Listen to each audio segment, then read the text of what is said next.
सड़क किनारे एक पुराने से ठेले पर करीना देवी बड़े ध्यान से अंडों की ट्रे सजाए खड़ी थी। चेहरे पर थकान के बावजूद रोजी रोटी कमाने का हौसला उनकी आंखों में साफ झलक रहा था। उनकी इकलौती बेटी उसी जिले में जिलाधिकारी डीएम के पद पर तैनात थी, मगर सरकारी कामकाज की व्यस्तता में उसे यह अंदाजा भी नहीं था कि उसकी मां किन हालात में अपना जीवन गुजार रही है और आज उनकी मां के साथ ऐसा कुछ होने वाला है जो उनकी रूह को हिला देगा। करीना देवी चुपचाप अंडे बेचने में लगी थी कि तभी एक इंस्पेक्टर जिसका नाम राकेश वर्मा था मोटरसाइकिल से आया। उसने बाइक सड़क किनारे रोकी और गुस्से में बोला, तुम्हारी हिम्मत कैसे हुई सड़क किनारे अंडे के ठेले लगाने की? तुम्हारे चलते यहां जाम लग सकता है, जल्दी से अपना ठेला हटाओ।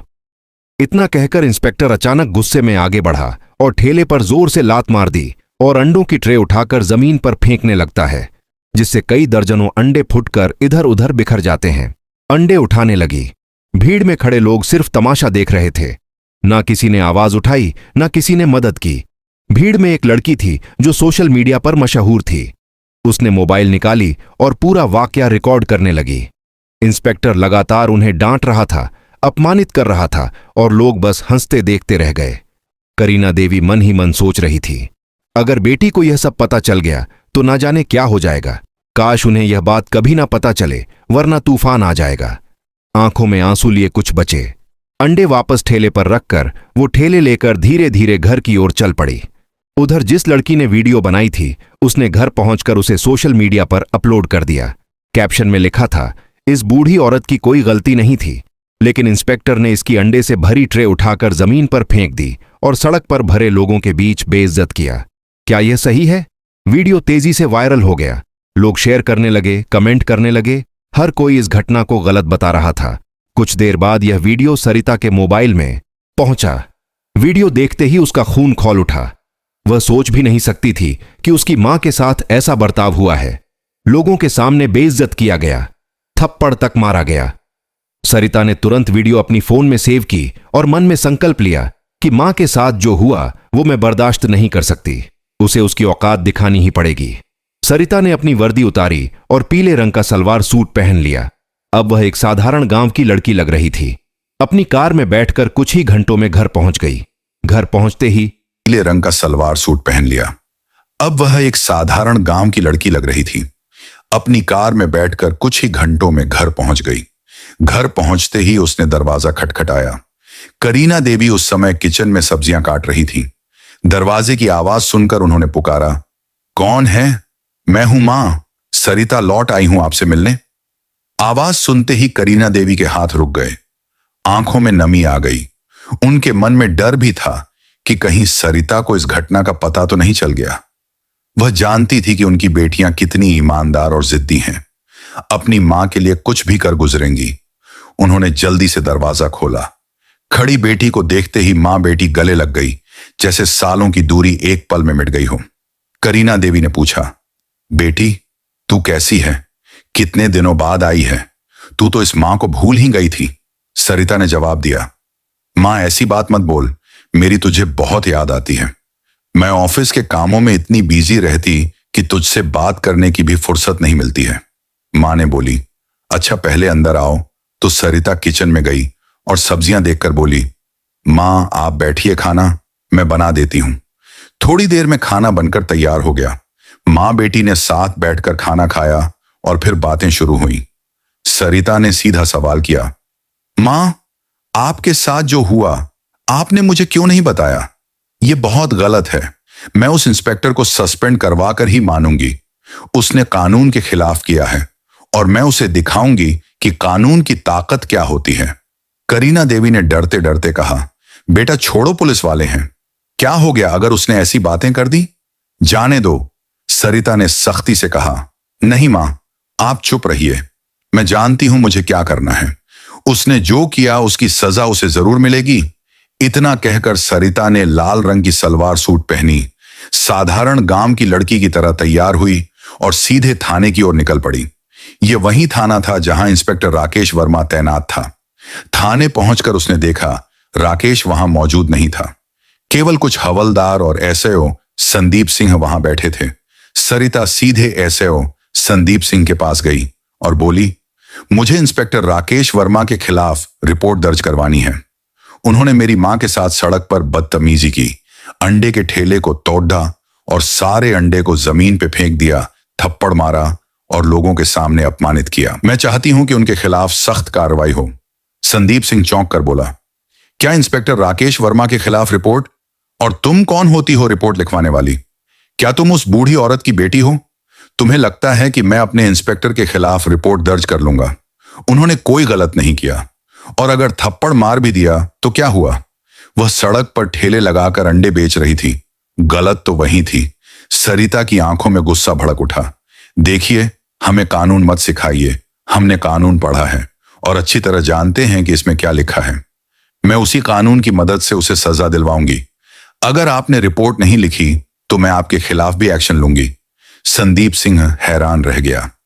यह साधारण सी गांव की लड़की इतनी आत्मविश्वास से और बिना डरे बात कर रही थी जैसे कोई बड़ी ताकत उसके पीछे हो। वह बोला, तुम कौन हो और तुम्हारी इतनी औकात कि हमें सस्पेंड करवाओगी? हम चाहे तो अभी तुम्हें अंदर करवा सकते हैं। सरिता ने उसकी आंखों में सीधा देखते हुए कोई जवाब नहीं दिया, बस हल्की मुस्कान के साथ कुर्सी पर बैठी रही। पर उसकी चुप्पी ने माहौल को और भारी कर दिया। इंस्पेक्टर ने सोचा, यह लड़की डरी क्यों नहीं? वह फिर गरजा, चुप क्यों हो? जवाब दो। सरिता ने शांत लेकिन ठंडी आवाज में कहा, समय आने पर सब पता चल जाएगा, और जब पता चलेगा तब तुम्हें माफी मांगने का भी मौका नहीं मिलेगा। उसकी आंखों की दृढ़ता देखकर इंस्पेक्टर पल भर को सकपका गया, लेकिन अपनी अकड़ बनाए रखने के लिए हंसी उड़ाते हुए बोला, अरे बड़ी फिल्मी डायलॉग मारती हो, निकलो यहां से। इतनी बात हो ही रही थी कि तभी इंस्पेक्टर राकेश वर्मा अंदर आया और लड़की को देखकर उसने हल्की मुस्कान के साथ पूछा, क्या बात है, क्या करने आई हो? वह सीधे सरिता के सामने खड़ा हो गया। सरिता के मन में गुस्से का तूफान था। अगर वह कानून की इज्जत न करती तो उसी वक्त उसे तमाचा जड़ देती, लेकिन वह कानून की रक्षक थी और अपनी पहचान छिपा कर आई थी, इसलिए सिर्फ बोली, याद रखना, मैं तुम्हें सस्पेंड करवा कर रहूंगी। तुम्हें कानून में रहने का कोई हक नहीं। मेरे शब्द तुम्हारे लिए बहुत भारी पड़ेंगे। इतना सुनते ही इंस्पेक्टर राकेश गुस्से से आग बबूला हो गया और सरिता को एक थप्पड़ जड़ाच दिया और बोला, आखिर तू होती कौन है मुझे सस्पेंड करने वाली? इतना कहकर उसको धक्के देकर थाने से निकाल दिया। ये सब देखकर अंदर खड़े सभी सिपाही सरिता पर हंसने लगे और बोले, बड़ी आई थी अंडे बेचने वाली भिखारन की बेटी, इंस्पेक्टर को सस्पेंड करने देखो, कैसे सिर झुकाकर जा रही है और अपने आप से संकल्प करती है कि वो इनको छोड़ेगी नहीं। अगली सुबह का नजारा पूरे शहर के लिए हैरान कर देने वाला था। सूरज की पहली किरणों के साथ ही सड़क पर सायरनों की गूंज फैल गई। 2 पुलिस जीपें सबसे आगे रास्ता साफ करती हुई चल रही थीं। उनके पीछे काले शीशों वाली शाही डीएम की गाड़ी और उसके ठीक पीछे 2 और पुलिस वाहन सुरक्षा घेरे में थे। जैसे ही काफिला थाने के मुख्य दरवाजे पर आकर रुका, गाड़ियों के दरवाजे एक साथ खुले। डीएम सरिता पूरी गरिमा के साथ चमकदार बेज रंग की आधिकारिक वर्दी पहने, टोपी सिर पर सटी हुई गाड़ी से उतरी।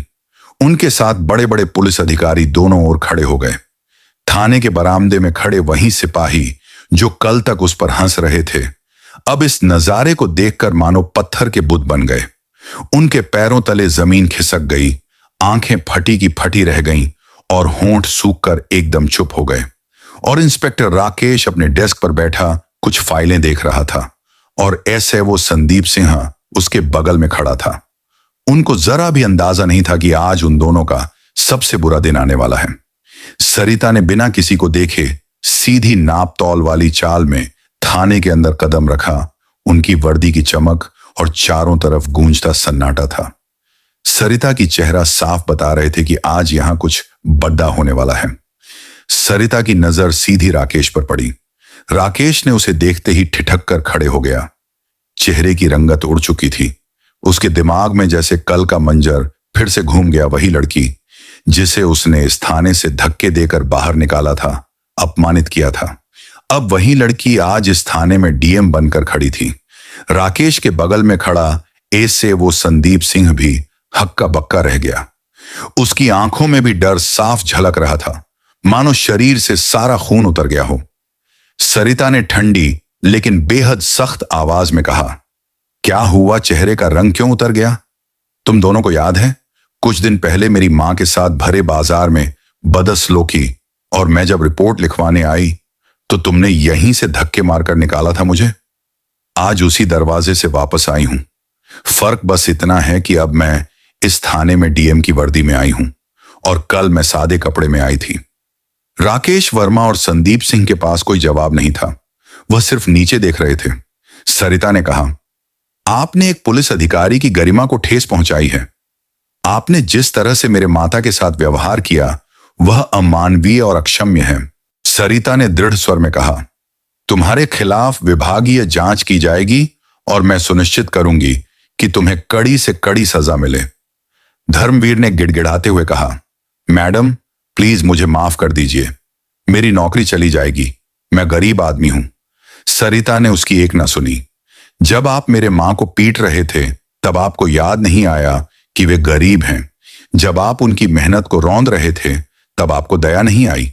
सरिता ने उसी समय अपने बगल में खड़े एसपी से सख्त लहजे में कहा, एसपी साहब, अभी के अभी इंस्पेक्टर राकेश वर्मा और संदीप सिंह को निलंबन के आदेश जारी करें। एसपी ने बिना एक पल गंवाए फाइल मंगवाई, आदेश लिखे और तुरंत साइन कर दिए। आदेश सुनते ही राकेश और संदीप का चेहरा सफेद पड़ गया। सरिता ने आगे कहा, वर्दी उतारो और अपनी सर्विस रिवॉल्वर जमा करो। थाने में मौजूद सबकी नजरें उसी पर टिकी थीं। भारी कदमों से राकेश और संदीप ने वर्दी के सितारे खोले, बेल्ट उतारी और रिवॉल्वर मेज पर रख दी। उसी वक्त उसे थाने से बाहर कर दिया गया। यह खबर आग की तरह पूरे शहर में फैल गई। बाजार के दुकानदार, मोहल्ले के लोग, सबको पता चला कि वही इंस्पेक्टर राकेश जिसने सड़क किनारे अंडे बेच रही करीना देवी को बेइज्जत किया था, आज निलंबित हो गया है। लोगों के चेहरों पर संतोष और खुशी साफ झलक रही थी। सब ने डीएम सरिता की हिम्मत और न्याय के लिए उनकी लड़ाई की जमकर सराहना की। करीना देवी के भी आंखों में चमक आ गई। उन्हें लगा जैसे उनके साथ हुए अपमान का बदला मिल गया हो। सरिता ने मां के साथ कुछ दिन बिताए और अपनी मां को अपने साथ लेकर अपने पोस्टिंग पर चली गई। सरिता ने स्थानीय पुलिस को सख्त आदेश दिए कि पूरे इलाके में छोटे दुकानदारों और रेहड़ी ठेले वालों को सुरक्षा दी जाए और कोई भी अधिकारी या कर्मचारी उनके साथ दुर्व्यवहार करने की हिम्मत न करे। इंस्पेक्टर राकेश वर्मा के खिलाफ विभागीय जांच शुरू हुई। जांच में उसके खिलाफ ठोस सबूत मिले। नतीजतन उसे नौकरी से बर्खास्त कर दिया गया और उस पर आपराधिक मामला भी दर्ज कर दिया गया। उसने अपनी गलती मान ली, लेकिन तब तक बहुत देर हो चुकी थी। यह कहानी सिर्फ एक इंस्पेक्टर के निलंबन की नहीं थी, यह न्याय की जीत की कहानी थी। यह एक बेटी के अपने माता के प्रति अटूट प्रेम, साहस और सच्चाई के लिए डटकर लड़ने का प्रमाण थी।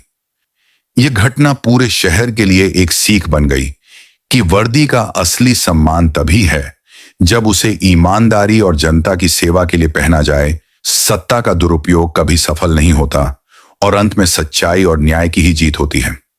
दोस्तों, अगर आपको यह वीडियो पसंद आई हो तो इसे लाइक करें, अधिक से अधिक लोगों तक शेयर करें और हमारे चैनल खुशी बाई स्टोरी को सब्सक्राइब करना ना भूलें, क्योंकि हमारे चैनल पर आपको इसी तरह की रोमांचक वीडियो मिलती रहती हैं।